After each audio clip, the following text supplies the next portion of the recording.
বর্তমান যে প্রশ্নপত্র পরীক্ষা হচ্ছে তার সঙ্গে কোনো মিল নেই। তারা মূলত প্রতারণা করার জন্যই, আর্থিকভাবে অনৈতিক সুবিধা নেওয়ার জন্যই তারা এই কাজটা করেছে। এসএসসি 2026 পরীক্ষার প্রশ্নপত্র ফাঁস সংক্রান্তে অনলাইন প্রতারণার সঙ্গে জড়িত 4 জন প্রতারককে ডিএমপির CTTC counter terrorism and transnational crime আটক করেছেন। গ্রেপ্তারকৃত হলেন মোহাম্মদ সিফাত আহমেদ সজীব, মোহাম্মদ সালমান, মোহাম্মদ মেজবাউল আলম মাহিন এবং মোহাম্মদ মহিউজ্জামান মুন্না।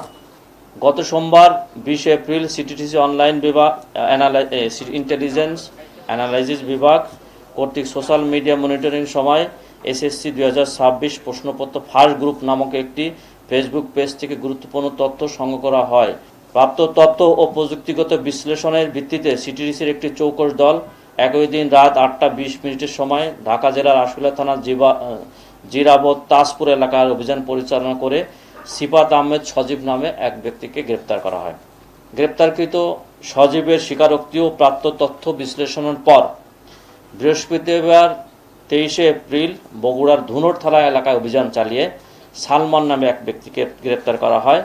একই দিনে দিনাজপুর জেলার নবাবগঞ্জ থানাধীন নবাবগঞ্জ বাজার হতে দেওয়া রিয়াজউদ্দিন উচ্চ বিদ্যালয়ে গামী পাকা রাস্তার মধ্যবর্তী দাদনপুর মালিপাড়াগামী কাঁচা রাস্তার সংযোগস্থলে থেকে মোহাম্মদ মেজবাউল আলম মাহিনকে গ্রেপ্তার করা হয়।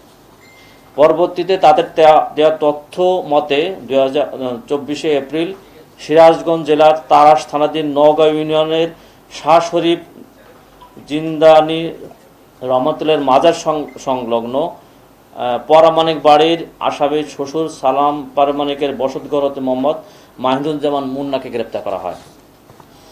এই 4 জনের বিরুদ্ধে তাদের বিরুদ্ধে নিয়মিত মামলা রুজু করা হয়েছে এবং তাদের রিমান্ডে এনে তাদের এই ঘটনা সংক্রান্তে সম্পৃক্ততার বিষয়ে জিজ্ঞাসাবাদ করা হচ্ছে।